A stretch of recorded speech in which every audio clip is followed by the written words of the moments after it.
छात्राएं हैं। अब हम कक्षा 7 के हिंदी व्याकरण में सबसे पहले सर्वनाम देखेंगे। नीचे दिए हुए वाक्य पढ़िए। राम ने कहा, राम अच्छा लड़का है। राम ने कहा, मैं अच्छा लड़का हूँ। सैनिक बोले, सैनिक लड़ेंगे। सैनिक बोले, हम लड़ेंगे। आरती ने आशीष से पूछा, आशीष कहाँ जा रहे हो? आरती ने आशीष से पूछा, तुम कहाँ जा रहे हो? विभाग अ के पहले वाक्य में वक्ता राम ने अपने लिए अपने नाम का प्रयोग किया है। इस वाक्य में राम संज्ञा का दूसरी बार आना खटकता है। दूसरे वाक्य में वक्ता राम ने अपने नाम के बदले मैं शब्द का प्रयोग किया है। यह अच्छा लगता है। विभाग ब के पहले वाक्य में सैनिक अपने लिए सैनिक संज्ञा का प्रयोग करते हैं। यह उचित नहीं लगता। दूसरे वाक्य में सैनिक संज्ञा के स्थान पर हम शब्द का प्रयोग किया गया है। यह अच्छा लगता है। विभाग क के पहले वाक्य में रेखांकित संज्ञा आशीष के बदले दूसरे वाक्य में तुम शब्द का प्रयोग किया गया है।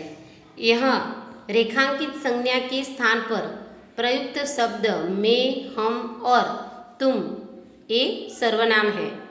वाक्य में संज्ञा के स्थान पर प्रयोग में आने वाले शब्द को सर्वनाम कहते हैं। याद रखना, वाक्य में संज्ञा के स्थान पर प्रयोग में आने वाले शब्द को सर्वनाम कहते हैं। सर्वनाम के प्रकार, पहला पुरुषवाचक सर्वनाम, दूसरा निजवाचक सर्वनाम, तीसरा निश्चयवाचक सर्वनाम, चौथा अनिश्चयवाचक सर्वनाम, पांचवा संबंधवाचक सर्वनाम और छठा प्रश्नवाचक सर्वनाम। सबसे पहले हम देखेंगे पहला पुरुषवाचक सर्वनाम। इस सर्वनाम के 3 प्रकार हैं। पुरुषवाचक सर्वनाम के भी 3 प्रकार है। पहला उत्तम पुरुष सर्वनाम, दूसरा मध्य पुरुष सर्वनाम और तीसरा अन्य पुरुष सर्वनाम। इसमें हम सबसे पहले उत्तम पुरुष सर्वनाम। वक्ता अर्थात बोलने वाला व्यक्ति अपने नाम के बदले जिस सर्वनाम का प्रयोग करता है उसे उत्तम पुरुष सर्वनाम कहते हैं। बोलने वाला व्यक्ति एक हो तो वह अपने लिए मैं सर्वनाम का प्रयोग करता है। याद रखना, बोलने वाला व्यक्ति एक हो तो वो अपने लिए मैं सर्वनाम का प्रयोग करता है, और बोलने वाला व्यक्ति एक से अधिक ज़्यादा हो तो वे अपने नाम के बदले में हम सर्वनाम का प्रयोग करते हैं। इस तरह मैं और हम पुरुषवाचक सर्वनाम है। उत्तम पुरुष सर्वनाम के रूप दिखाए गए हैं एक वचन और बहुवचन में। मैं, मैंने, मुझे, मुझसे, मेरे लिए, मेरा, मेरी और मेरे। हम, हमने, हमें, हमसे, हमारे लिए, हमारा, हमारी और हमारे। ये उत्तम पुरुष सर्वनाम के रूप है। दूसरा मध्य पुरुष सर्वनाम। जिस व्यक्ति से बात की जाती है उस व्यक्ति के नाम के बदले आने वाले सर्वनाम को मध्य पुरुष सर्वनाम कहते हैं। फिर से देखो, जिस व्यक्ति से बात की जाती है उस व्यक्ति के नाम के बदले आने वाले सर्वनाम को मध्य पुरुष सर्वनाम कहते हैं। तू, तुम, आप ये मध्य पुरुष सर्वनाम है। मध्य पुरुष सर्वनाम के रूप नीचे दिखाए गए हैं एक वचन और बहुवचन में। तू, तूने, तुम, तुमने, तुझे, तुम्हें, तुमसे, तुझसे, तेरे लिए, तुम्हारे लिए, तुम्हारा एक वचन रूप है। बहुवचन रूप, तुम, तुम लोग, तुम लोगों ने, तुम लोग, लोगों को, तुम लोगों से, तुम लोगों के लिए, तुम लोगों का। तीसरा अन्य पुरुष सर्वनाम। जिस व्यक्ति या जिन व्यक्तियों के बारे में बात की जाती है उनके नाम के बदले आने वाला सर्वनाम अन्य पुरुष सर्वनाम कहलाते हैं। जिस व्यक्ति या जिन व्यक्ति के बारे में बात की जाती है उनके नामों के बदले आने वाले सर्वनाम को अन्य पुरुष सर्वनाम कहलाते हैं। यह, ए, इन, वह, वे, उन ये अन्य पुरुष सर्वनाम है। अन्य पुरुष सर्वनाम के रूप नीचे दिखाए हैं एक वचन और बहुवचन में। एक वचन में यह, इसने, वह उसने, इसे उसे, इसने उससे, इसके लिए उसके लिए, उसका इसका आदि। ए उन्होंने, बहुवचन में ए उन्होंने वे उन्होंने, ए इन्होंने वे उन्होंने, इन्हें उन्हें, इनसे उनसे, इनके लिए उनके लिए, इनका उनका आदि। इस प्रकार में मुझे, हम, मैं, मुझे, हम, हमें, तू, तुझे, तुम, तुम्हें, यह, वह, इसे, उसे, उन्हें, इन्हें, ये पुरुषवाचक सर्वनाम है। अब हम दूसरा सर्वनाम क्या, दूसरा प्रकार देखेंगे, निजवाचक सर्वनाम। नीचे दिए हुए वाक्य हम पढ़ेंगे। पहला, वह खुद यहाँ आएगा। दूसरा, चींटी स्वयं दाने जमा करती है। तीसरा, बच्चा अपने आप खड़ा हो जाएगा। ऊपर के वाक्यों में रेखांकित शब्द खुद, स्वयं, आप ये सर्वनाम है। ध्यान रखिए, ऊपर के वाक्य में रेखांकित शब्द खुद, स्वयं, आप सर्वनाम है। इनका प्रयोग वाक्य में इनसे पहले आई संज्ञा या सर्वनाम के स्थान पर हुआ है। ये सर्वनाम संबंधित संज्ञा या सर्वनाम के साथ निजता प्रकट करते हैं, इसलिए ये निजवाचक सर्वनाम है। वाक्य में पहले आई हुई संज्ञा या सर्वनाम के साथ निजता प्रकट करने वाले सर्वनाम को निजवाचक सर्वनाम कहते हैं। तीसरा प्रकार सर्वनाम का, निश्चयवाचक सर्वनाम। तो हम वाक्य देखेंगे। पहला, यह कोकिला की किताब है। दूसरा, वह मेरा पड़ोसी है। तीसरा, वे बहादुर आदमी है। ऊपर के वाक्यों में रेखांकित शब्द यह, वह, वे सर्वनाम है। उनसे निश्चित व्यक्ति या वस्तु का बोध होता है, इसलिए ये निश्चयवाचक सर्वनाम है। जिस सर्वनाम के द्वारा पास या दूर की किसी वस्तु या व्यक्ति का निश्चित रूप से बोध हो, उसे निश्चयवाचक सर्वनाम कहते हैं। चौथा प्रकार, अनिश्चयवाचक सर्वनाम। अब हम नीचे दिए वाक्य पढ़ेंगे। पहला, दरवाजे पर कोई खड़ा है। दूसरा, पता नहीं यह किसकी किताब है। तीसरा, प्रीति के पास कुछ तो है। इन वाक्यों में रेखांकित शब्द किसी न किसी व्यक्ति या व्यक्ति के नाम के बदले आए हैं। ये सर्वनाम किसी निश्चित व्यक्ति या वस्तु का बोध नहीं कराते, इसलिए ये अनिश्चयवाचक सर्वनाम है। पांचवा प्रकार देखेंगे, जो सर्वनाम किसी निश्चित व्यक्ति या वस्तु का बोध नहीं कराता, उसे अनिश्चयवाचक सर्वनाम कहते हैं। पांचवा प्रकार देखेंगे, संबंधवाचक सर्वनाम। तो हम नीचे दिए हुए वाक्य पढ़ेंगे। इसमें पहला, जिसका काम सबसे अच्छा होगा उसे इनाम मिलेगा। दूसरा, जो जन्म लेता है वह मरता है। तीसरा, जो आप कहेंगे वह काम मैं कर दूंगा। इन वाक्यों में रेखांकित शब्द सर्वनाम है। जैसे यहाँ, जो और वह सर्वनाम परस्पर संबंध दर्शाते हैं, इसलिए संबंधवाचक सर्वनाम है। ध्यान रखिए, इन वाक्यों में रेखांकित शब्द सर्वनाम है। जैसे यहाँ, जो और वह, ये सर्वनाम परस्पर संबंध दर्शाते हैं, इसलिए उसे संबंधवाचक सर्वनाम कहते हैं। वाक्य में आए हुए दो सर्वनाम जो एक दूसरे से संबंध रखते हो तो उन्हें संबंधवाचक सर्वनाम कहते हैं। अब छठा प्रकार देखेंगे, प्रश्नवाचक सर्वनाम। नीचे दिए हुए वाक्य पढ़िए। तो इसमें हम पहला देखेंगे कि तुमने उसे क्या दिया, वह कौन जा रहा है, पहला इनाम किसे मिला, यह किसका मकान है। ऊपर के वाक्य में रेखांकित शब्द क्या, कौन, किससे, किसका किसी व्यक्ति या वस्तु के नाम के स्थान पर आया है, इसलिए ये सर्वनाम है। इनका प्रयोग प्रश्न पूछने के लिए हुआ है। अंतः ये प्रश्नवाचक या प्रश्नार्थ सर्वनाम है। जिस सर्वनाम की किसी के बारे में प्रश्न किए जाए उसे प्रश्नवाचक अथवा प्रश्नार्थक सर्वनाम कहते हैं। प्रश्नवाचक कौन सर्वनाम के रूप देखिए, एक वचन और बहुवचन। कौन, किसने, किससे, किसको, किससे, किसके द्वारा, किसको, किससे लिए, किससे, किसका, किसके, किसमें, किस पर। अब बहुवचन के रूप देखें, कौन, किन्होंने, किन्हें, किनको, किनसे, किनके द्वारा, किन लोगों को, किन लोगों के लिए, किनसे, किनका, किनके और किनके और किन पर। अब हम दूसरा मुद्दा देखेंगे, व्याकरण का वचन। तो नीचे दिए हुए वाक्य पढ़ेंगे हम अ विभाग और ब विभाग के। उसमें पहला, लड़का दौड़ता है तो लड़के दौड़ते हैं। दूसरा, दरवाजा खुलता है तो दरवाजे खुलते हैं। तीसरा, लड़की गाती है तो लड़कियां गाती है। चौथा, नदी बहती है तो नदियाँ बहती है।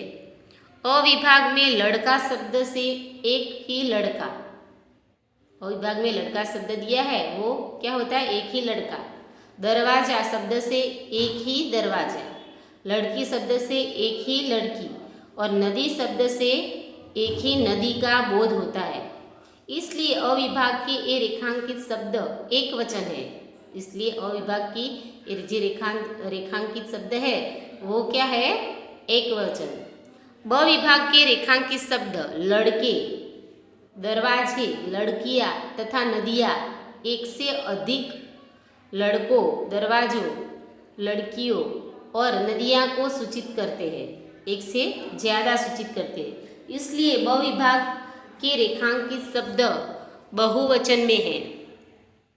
शब्द जिस रूप में उसकी संख्या का बोध हो उसे वचन कहते हैं।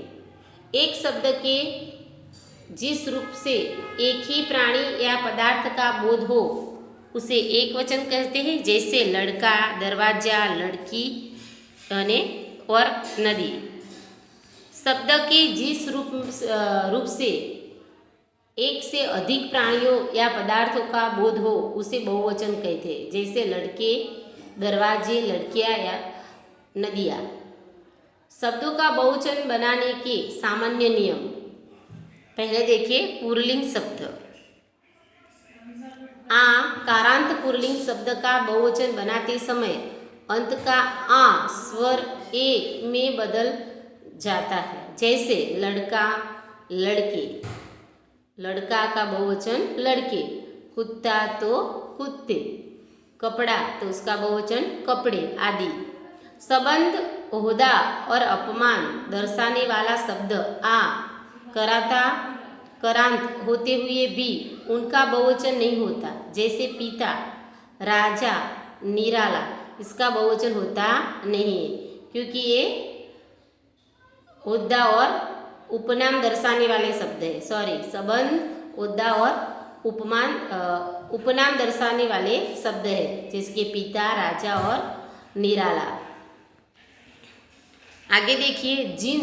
दूसरा, जिन पुल्लिंग शब्दों के अंत में अ, ई, उ स्वर आते हैं वे शब्द एक वचन और बहुवचन में समान रहते हैं, कि जैसे कि अ, ई, उ स्वर आते हैं वो एक वचन और बहुवचन में कैसे होते हैं, समान शब्द है। जैसे घर तो घरे नहीं होता, घर का बहुवचन घर ही होता है। मित्र तो मित्र ही होता है। पेड़, संत, कवि, कपि, हाथी, पक्षी, आदमी, पशु, तरु, गुरु, डाकू, भालू आदि ये शब्दों का बहुवचन यही होता है। घर का घर, मित्र का मित्र, पेड़ का पेड़। स्त्रीलिंग शब्द देखिए। दूसरा, अकरांत स्त्रीलिंग शब्द का बहुवचन बनाते समय अंत के अ स्वर को एम में बदल दिया जाता है, जैसे मशीन, मशीने, उसका बहुवचन क्या होता है, मशीन का मशीने। पुस्तक तो पुस्तकें, झील तो झीलें आदि। आ करांत स्त्रीलिंग शब्दों का बहुवचन बनाते समय उनके अंत में ए जोड़ दिए जाते हैं। जैसे पाठशाला, तो पाठशाला का बहुवचन क्या होता है? पाठशालाए। बालिका तो बालिकाए। संस्था तो संस्थाए आदि। ई करांत स्त्रीलिंग शब्दों का बहुवचन बनाते समय उनके यहाँ जोड़ दिया जाता है। जैसे कि जाति तो उसका बहुवचन क्या होता है? जातियाँ। पंक्ति तो पंक्तियाँ, प्रति तो प्रतियाँ आदि। छठा, ई करांत स्त्रीलिंग शब्दों का बहुवचन बनाते समय अंत की दीर्घ ई को ह्रस्व ई में बदलकर आगे यहाँ जोड़ा जाता है। जैसे लड़की तो लड़कियाँ, गाड़ी तो गाड़ियाँ, डाली तो डालियाँ, मिठाई तो मिठाइयाँ आदि। ऊ करांत स्त्रीलिंग शब्दों का बहुवचन बनाते समय शब्द के अंत में ई जोड़ दिया जाता है। जैसे ऋतु तो ऋतुएं, वस्तु तो वस्तुएं आदि। ऊ करांत स्त्रीलिंग शब्दों का बहुवचन बनाते समय अंत के दीर्घ ऊ को ह्रस्व ऊ में बदलकर आगे ए जोड़ दिया जाता है। जैसे बहू तो बहुए, झाड़ू तो झाड़ुए आदि। वचन के बारे में जानने योग्य कुछ बातें हैं कि जैसे आदर या सम्मान व्यक्त करना हो तो एक व्यक्ति के लिए भी बहुवचन का प्रयोग होता है। जैसे गांधी जी का जन्म गुजरात में हुआ था, वे हमारे देश के महान नेता है। कुछ शब्दों का प्रयोग हमेशा बहुवचन में ही होता है। जैसे प्राण, हस्ताक्षर, दर्शन, होश, आंसू आदि। अब हम आगे का व्याकरण का मुद्दा देखेंगे। समानार्थी। समानार्थी शब्द अर्थात ऐसे शब्द कि जिनका अर्थ समान होता है। जिस शब्द का अर्थ समान होता है उसे समानार्थी शब्द कहते हैं। जैसे कि आकाश तो उसका अर्थ दूसरा क्या होता है? नभ, गगन। सूर्य तो रवि, भानु, आदित्य। तीसरा फूल तो पुष्प, सुमन, कुसुम। इस प्रकार एक ही अर्थ सूचित करने वाले एक ही वस्तु के अलग अलग नाम होते हैं। इन्हें समानार्थी या पर्यायवाचक शब्द कहते हैं। समानार्थी शब्दों के प्रयोग से भाषा सुंदर और समृद्ध बनती है। इनके ज्ञान से भाषा में हम एक ही शब्द को बार बार लिखने से बच सकते हैं। एक शब्द के लिए समानार्थी शब्द हो सकते हैं, परंतु उनमें से एक ही समानार्थी शब्द देना पर्याप्त है। अब हम महत्वपूर्ण शब्द के समानार्थी शब्द देखेंगे। तो सुबह तो प्रातःकाल, प्रभात। अंतरिक्ष तो आकाश, अंबर, गगन, नभ। चिड़िया का अर्थ पक्षी। अनुसंधान तो खोज, आविष्कार। हवा तो पवन, वायु और समीर। जटिल तो उसका अर्थ होता है कठिन। खुशबू तो उसका अर्थ सुगंध। उपकरण तो उसका अर्थ साधन। लहर तो तरंग। उत्कृष्ट तो उसका अर्थ होता है श्रेष्ठ, उत्तम। बिजली तो उसका अर्थ होता है विद्युत। गाथा तो उसका अर्थ होता है कथा।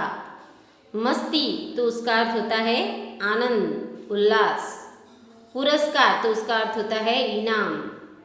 वफादारी तो उसका अर्थ होता है स्वामी भक्ति। क्या होता है? स्वामी भक्ति। मोल तो उसका अर्थ होता है मूल्य, कीमत। पड़ाव तो उसका अर्थ होता है डेरा। भस्म तो उसका अर्थ होता है राख।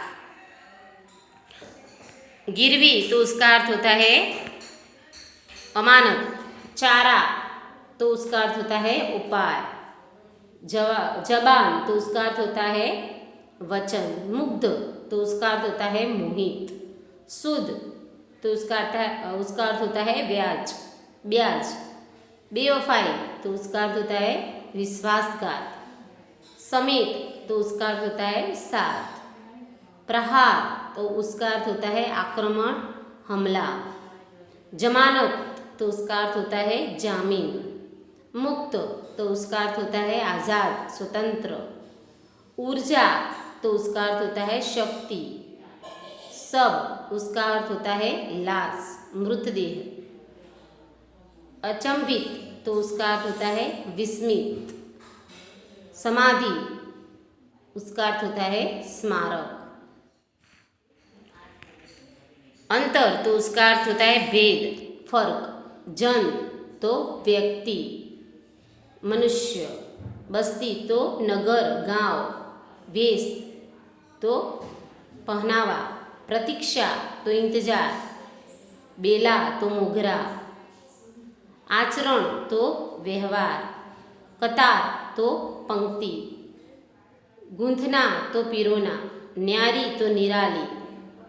बुलंद तो ऊंचा, महान। तराना तो गीत गाना। मिसाल तो उसका अर्थ होता है उदाहरण। पंथ तो संप्रदाय, मार्ग, रास्ता। गर्व तो अहंकार। मंजिल तो ध्येय, उद्देश्य। ज्ञान तो प्रतिष्ठा। तुरंत तो फौरन। कष्ट तो दुख। उपाय तो तरीका। अतिथि तो उसका अर्थ मेहमान। सम्मान तो उसका अर्थ आदर। द्वार तो उनका अर्थ होता है दरवाजा। पाँव तो उसका अर्थ होता है पैर। प्रयास तो प्रयत्न। कुसुम तो फूल, पुष्प। उल्पाहार तो नाश्ता। अल्पाहार तो नाश्ता। अनूठा तो निराला, अनोखा। नित तो हमेशा। कांटा तो शूल। अविरत तो लगातार। स्त्री तो नारी। जांच तो परीक्षण। सफलता तो कामयाबी। सदैव तो हमेशा। अमीर तो धनवान। शीघ्र तो जल्दी, फौरन। पुरखा तो पूर्वज। किराया तो भाड़ा। नुकसान तो हानि। भारत तो हिंदुस्तान। तरुवर तो बड़ा या श्रेष्ठ वृक्ष। तट तो किनारा। गुजारिश तो निवेदन। पानी तो जल। नाराज तो उदास। हृदय तो दिल। सवारना तो सजाना। मिश्री तो शक्कर। रोपना એટલે કે लगाना। पुराना उसका अर्थ होता है प्राचीन। स्वतंत्रता तो आज़ादी। उन्नति तो प्रगति। सानिध्य तो निकटता। सज्जन तो सत्पुरुष। उपाधि तो पदवी, खिताब। परिश्रम तो मेहनत। सूर्य तो रवि। निवासी तो रहने वाला। रुचि तो दिलचस्पी। निधन तो मृत्यु। नीड तो घोषला। इरादा तो संकल्प। प्रशंसा तो तारीफ। इच्छा तो अभिलाषा। आधुनिक तो अर्वाचीन। ज्यादा तो अधिक, बहुत। लाडला तो प्यारा, दुलारा। भार तो वजन। मर्जी तो इच्छा। नगर तो शहर। खजाना तो क्रोध, कोश। उजाला तो प्रकाश। जांच तो परीक्षण। चीज तो वस्तु। उम्र तो आयु। बादल तो मेघ। मधुर तो मीठा। पेड़ तो वृक्ष। प्रशंसा तो तारीफ। पंथी तो यात्री। बराबरी तो उसका मतलब होता है समानता। सार तो निष्कर्ष। सामर्थ्य तो शक्ति, बल। लालच तो उसका मतलब लोभ। गर्व तो उसका मतलब अभिमान, ढोर यानी पशु। प्रकृति यानी स्वभाव। हाय यानी बद्दुआ। युग यानी जमाना। सहारा यानी आधार, आश्चर्य। लाडला यानी प्यारा। दुनिया यानी संसार। अचानक यानी एकाएक। कर्तव्य यानी फर्ज। अचानक यानी एकाएक। बेखबर यानी लापरवाह। आश्चर्य यानी अचरज। मानवता यानी इंसानियत। खुशी यानी प्रसन्नता, आनंद। अतिथि यानी मेहमान। प्रमाण यानी सबूत। नुकसान यानी हानि। मालिक यानी स्वामी। ख्याल यानी विचार। ईर्ष्या यानी जलन। प्रसिद्ध यानी विख्यात मशहूर। नदी यानी सरिता। प्रतीक्षा यानी इंतजार। अंबर यानी आकाश गगन। राशि यानी रकम। सकल यानी चेहरा। प्रतिष्ठित यानी इज्जतदार। रष्ट यानी ईर्ष्या। बेखबर यानी अनजान।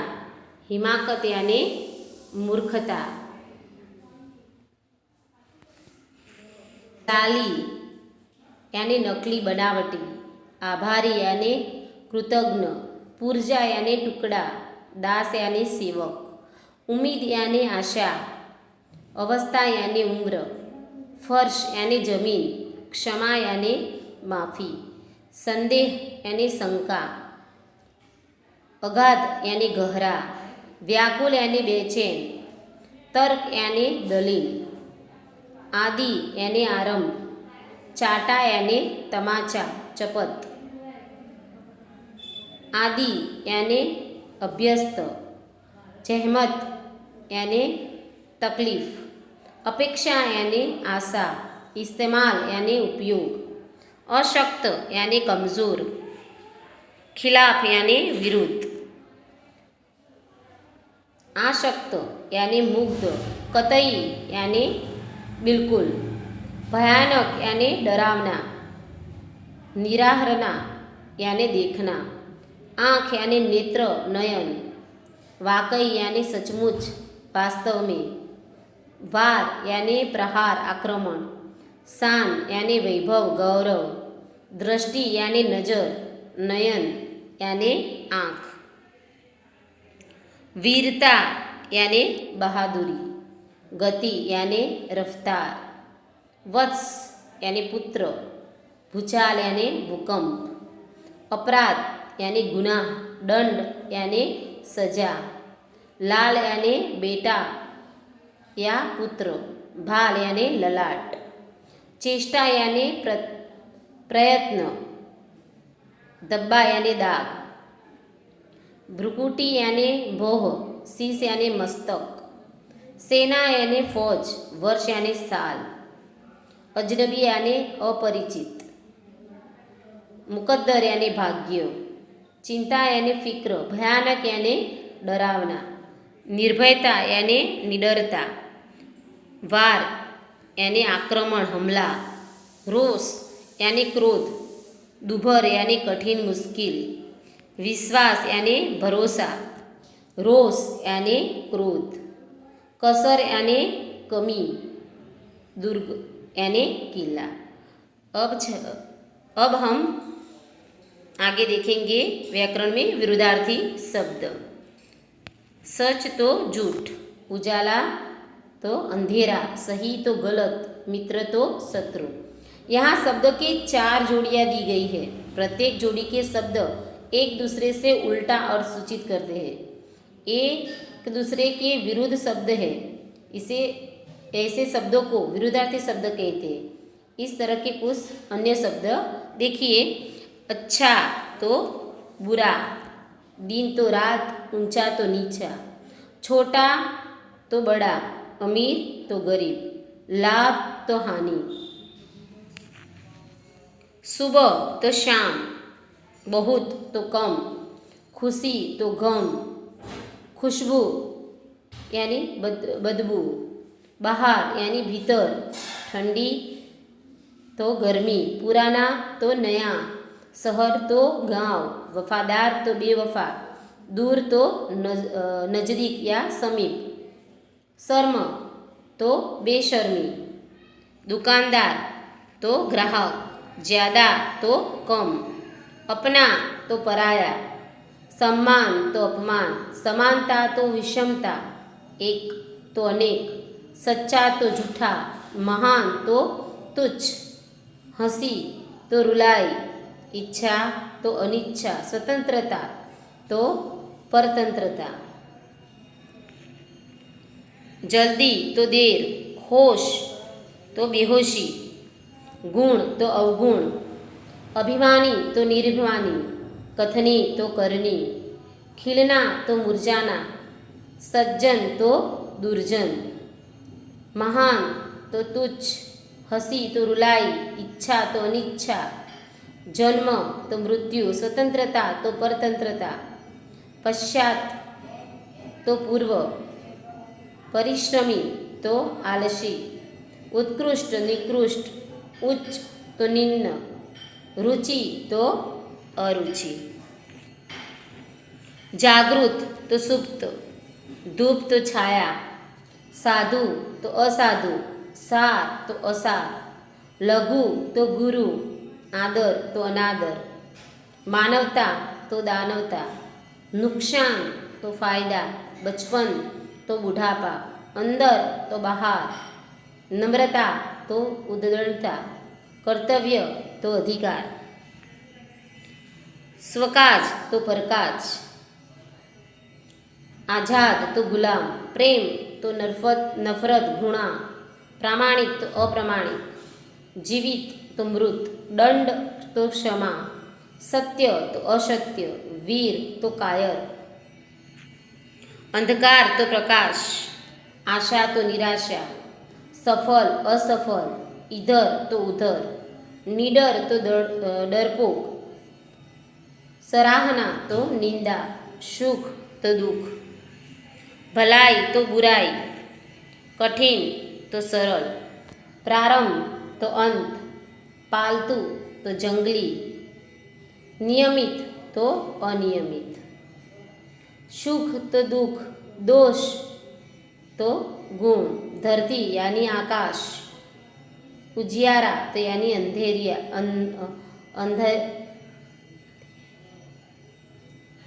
उजियारा तो अंधेरिया, पाना तो खोना, सजा तो क्षमा।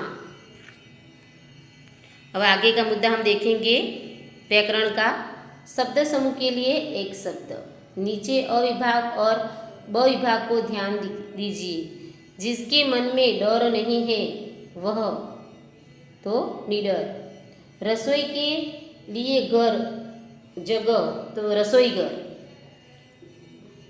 गोता लगाने वाला तो गोताखोर, जानने की इच्छा जिज्ञासा। ऊपर अविभाग में शब्दों के 4 समूह दिए गए हैं। अविभाग के प्रत्येक शब्द समूह के लिए ब विभाग में एक शब्द दिया गया है। शब्द समूह संबंधित शब्द का अर्थ स्पष्ट करता है, अर्थात ब विभाग का शब्द समूह का संक्षिप्त रूप है। कई शब्द के समूह है, बदले उसे शब्द समूह के अर्थ को सूचित करने वाला एक शब्द के प्रयोग को शब्द समूह के लिए एक शब्द कहते हैं। कुछ उदाहरणें देखिए। पहला, आंसुओं की धारा, तो उसके लिए एक शब्द है अश्रुधारा, उसका उत्तर होता है अश्रुधारा। दूसरा, युद्ध में हुई मृत्यु वीरगति। तीसरा, आने वाला समय यानी भविष्य। चौथा, आदर देने योग्य तो आदरणीय। पांचवा, सहायता करने वाला तो सहायक। छठा, बहुत बड़ा सागर यानी महासागर। इन उदाहरणों से स्पष्ट हो जाएगा कि किसी शब्द समूह के लिए एक शब्द किसी प्रकार दिया जाता है।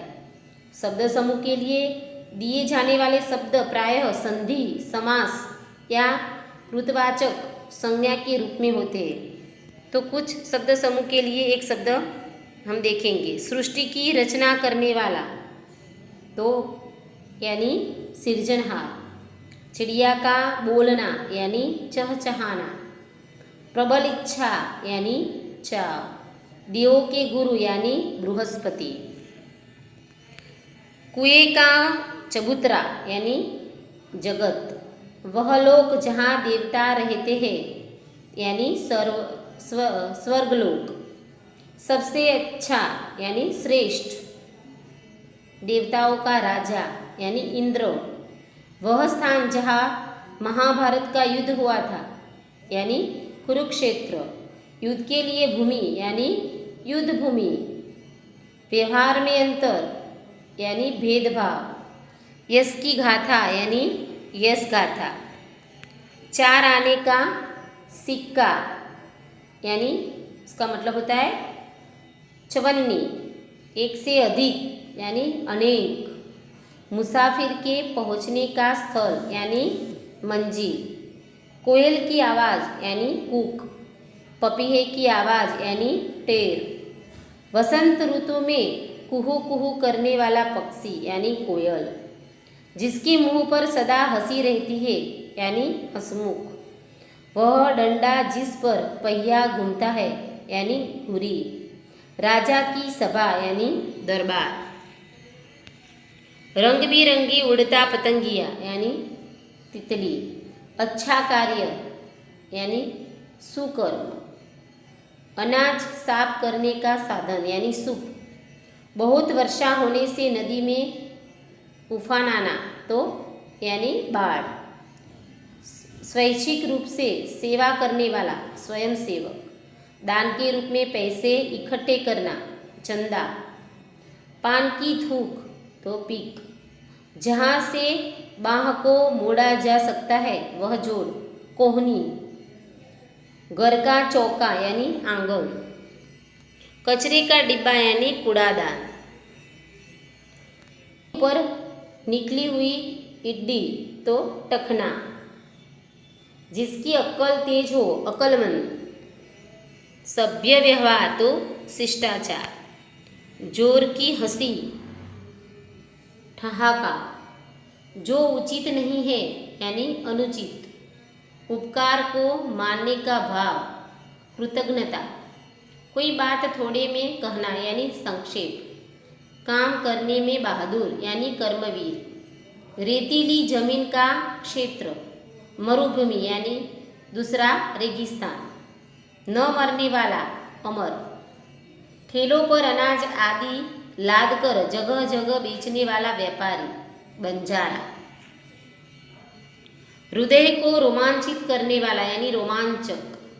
कर्तव्य का पालन करने वाला कर्तव्य पालक। किसी को पकड़कर जोर से हिलाना झकझोरना। अपने स्वामी के प्रति निष्ठा रखने वाला यानी वफादार या स्वामी भक्त। यात्रा में कुछ समय के लिए ठहरना यानी पड़ाव। दो पर्वतों के बीच की भूमि यानी घाटी। जिसे देखकर आश्चर्य पैदा हो यानी आश्चर्यजनक। उसका मतलब क्या होता है आश्चर्यजनक। जिसकी बुद्धि मंद हो यानी मंदबुद्धि। साथ पढ़ने वाला यानी सहपाठी। जो पढ़ा लिखा न हो यानी अनपढ़ या निरक्षर। अंधकार से भरा हुआ अंधकारमय यानी अर्थात दूसरा अंधकारपूर्ण। जिसकी मति मंद हो यानी जड़मती। सच बोलने वाला यानी सत्यवादी। जिसे कोई परवाह न हो यानी बेपरवाह। पक्का बड़ा मकान यानी कोठी। प्रशंसा के योग्य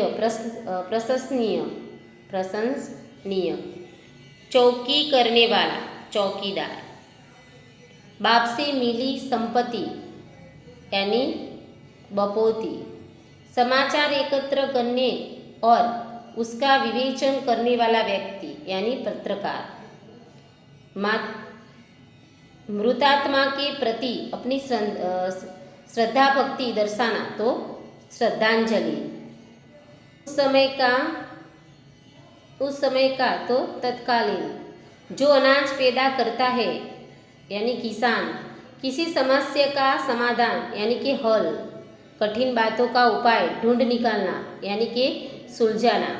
पहाड़ के नीचे की भूमि तलहटी यानी तराई। गिरे हुए मकान का अंश खंडहर।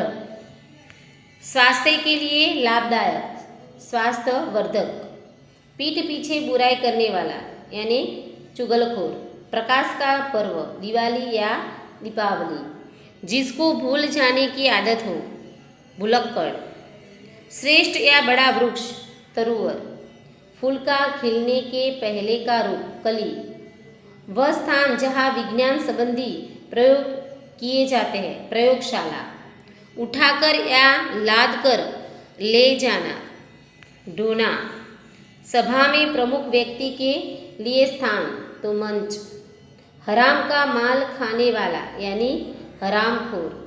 जो किसी काम का न हो निकम्मा। किसी चीज को दबाकर उसका रस निकालना यानी निचोड़ना। भगवान शिव का भयानक नृत्य तांडव। पूजा के लायक तो पूजनीय। अब हम देखेंगे मुहावरे। कुछ शब्द प्रयोग का विशेष अर्थ होता है, जैसे रोने से दिल का मेल धुल जाता है। गांधी जी ने अछूतों को गले लगाया। तीसरा, बाढ़ आने पर सारे गांव पर कहर टूट पड़ा। चौथा, सिंह को देखकर मेरे होश उड़ गए। इन वाक्यों में इन शब्दों प्रयोग पर ध्यान दीजिए। दिल का मेल धुल जाना, गले लगाना, कहर टूट पड़ना और होश उड़ जाना।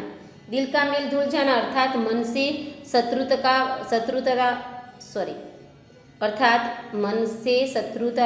का भाव दूर हो जाना।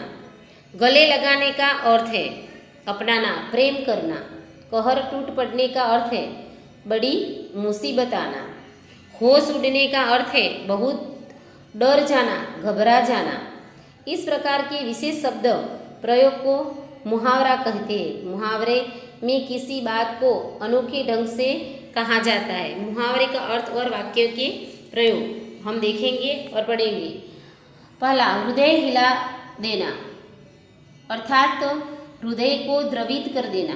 उसका वाक्य है शहीदों की कहानियाँ हमारा हृदय हिला देती है। दूसरा, मार खाना अर्थात नुकसान होना। वर्षा न होने से किसानों को बहुत मार खानी पड़ी। फूटी कौड़ी न होना, पास में पैसा न होना, बहुत गरीब होना। वाक्य है मिठाई खरीदने के लिए लड़के के पास फूटी कौड़ी भी नहीं थी। कोई चारा न होना तो कोई उपाय न होना। वाक्य कर्ज लेने के सिवाय मेरा कोई चारा नहीं था। आगे का, डाका डालना अर्थात लूटने के लिए हमला करना या चोरी करना। वाक्य है कल रात चौधरी जी के घर डाकू ने डाका डाला। आगे का, 9-2-11 होना अर्थात भाग जाना। वाक्य है पुलिस के आने से पहले ही अपराधी 9-2-11 हो गया। हक्का बक्का रह जाना अर्थात चकित होना। जादूगर का अद्भुत खेल देखकर दर्शक हक्का बक्का रह गए। आगे का, खुशी का पार न रहना अर्थात बहुत खुश होना। वाक्य है अपना खोया हुआ बच्चा पाकर माँ की खुशी का पार न रहा। आगे का, जबान काट लेना, वचन भंग करना या वचन न निभाना। वाक्य है मैंने सोचा न था कि मित्र होकर भी वह जबान काट लेगा। आगे का वाक्य है, आगे का रूढ़ि प्रयोग है फूट फूट कर रोना, बहुत अधिक रोना या जोर जोर से रोना। वाक्य है बेटे के मरने की खबर सुनकर माँ फूट फूट कर रोने लगी। आगे का, आव देखा न ताव, सोच विचार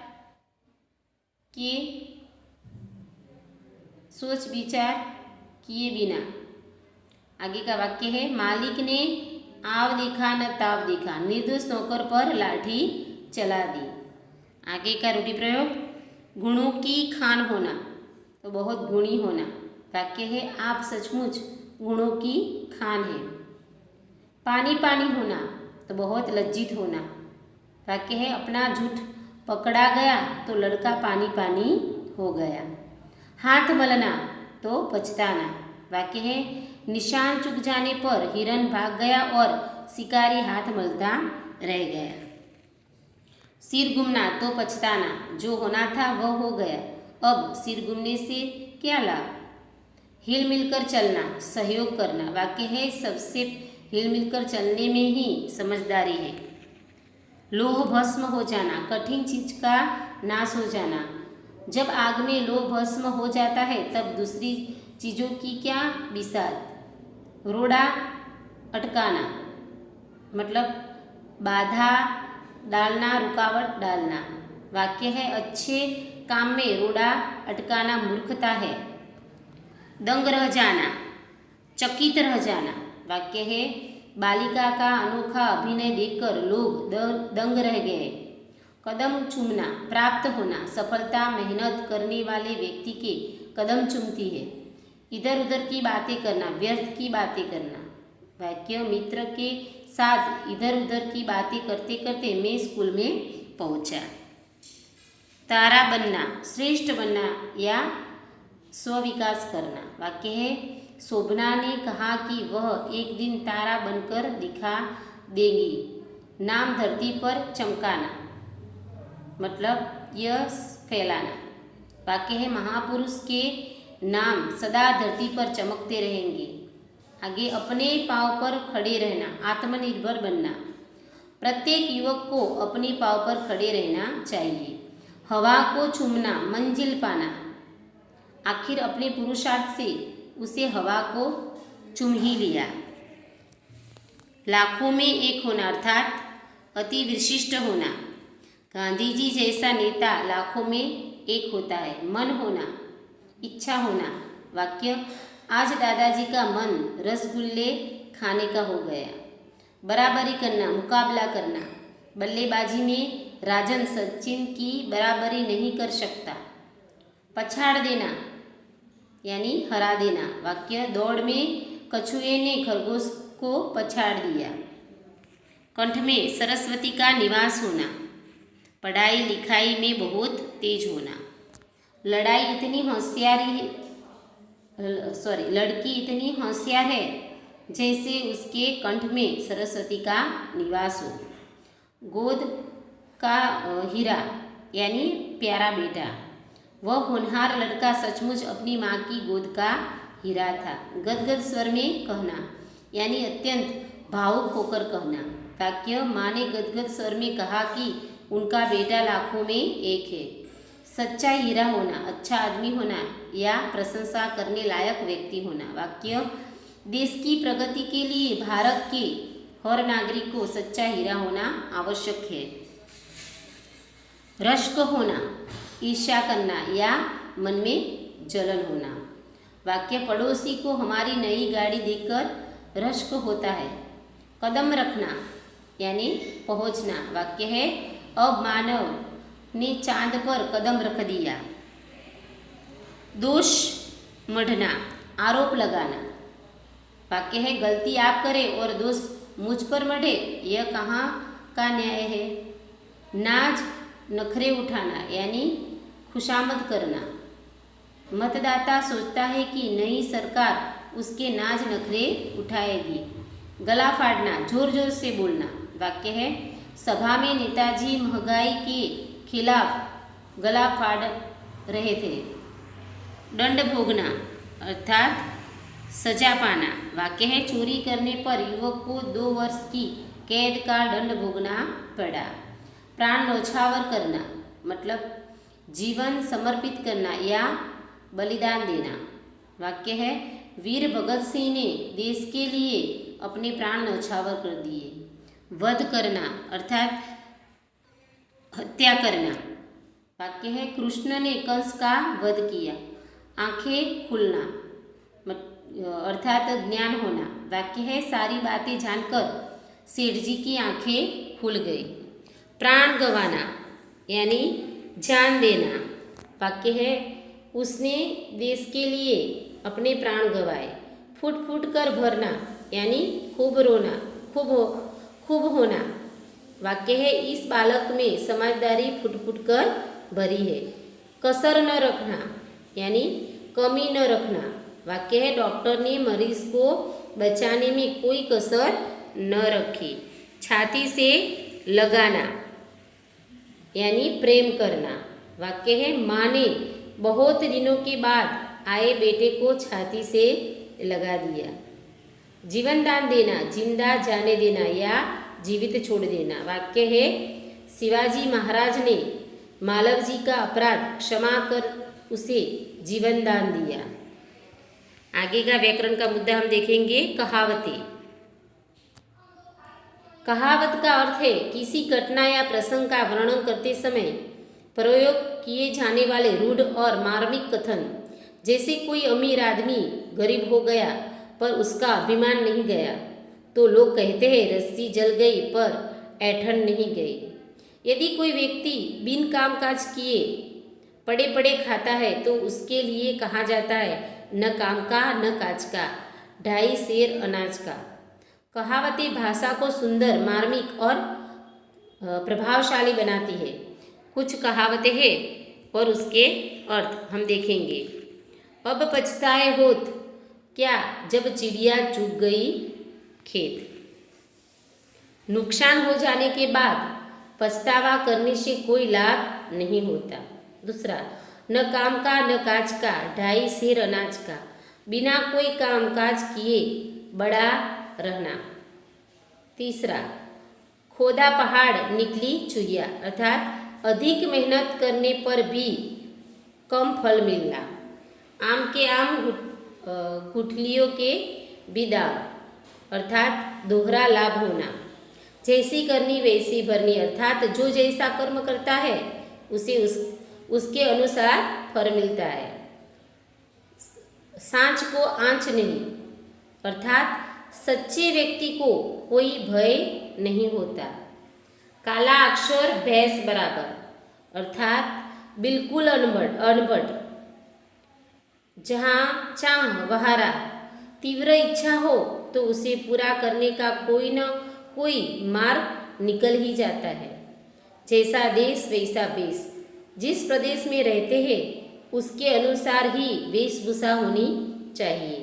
जो गरजते हैं वे बरसते नहीं, अर्थात बड़ी बड़ी बातें करना परंतु बातों के अनुसार काम न करना। जिसकी लाठी उसकी भैंस, अर्थात जिसके पास शक्ति होती है उसी को अधिक लाभ मिलता है। दूध का दूध, पानी का पानी, अर्थात गलत और सही का पता लगाकर सच्चा न्याय करना।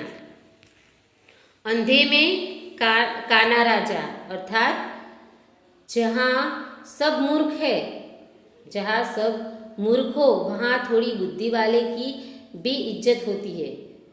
इधर कुआं और उधर खाए, यानी दोनों और बड़ा संकट होना। नाम बड़े और दर्शन छोटे, अर्थात प्रसिद्धि के अनुसार गुण न होना। आप भला तो जग भला, भले व्यक्ति को सब भले ही दिखते हैं। जब तक सांस तब तक आस, यानी मरते दम तक व्यक्ति की आशा बनी रहती है। जैसे सापनाथ वैसे नागनाथ, दो व्यक्तियों में एक जैसी बुराई या दुष्टता होना। यथा नाम तथा गुण, व्यक्ति का जैसा नाम हो वैसा ही उसमें गुण होना। मुंह में राम बगल में छुरी, अर्थात बाहर से साधु जैसा दिखना पर वास्तव में दुष्ट होना। एक म्यान में 2 तलवारें नहीं समा सकती, अर्थात एक ही वस्तु के 2 समान अधिकार नहीं हो सकते। चांद पर थूका मुंह पर गिरा, अर्थात सज्जन की बुराई करने से अपना ही नुकसान होता है। छोटा मुंह बड़ी बात, अर्थात अपनी योग्यता से बढ़कर बात करना। दूर के ढोल सुहावने लगना, अर्थात दूर से हर चीज़ अच्छी लगती है। दोनों हाथों में लड्डू, अर्थात दोनों तरफ से लाभ होना। सांप भी मरे और लाठी भी न टूटे, बिना हानि उठाए काम बन जाए। छात्राएं, ये सभी व्याकरण के मुद्दे जो हमने देखे वो सभी आप अपनी नोटबुक में लिखना और तैयार कर देना।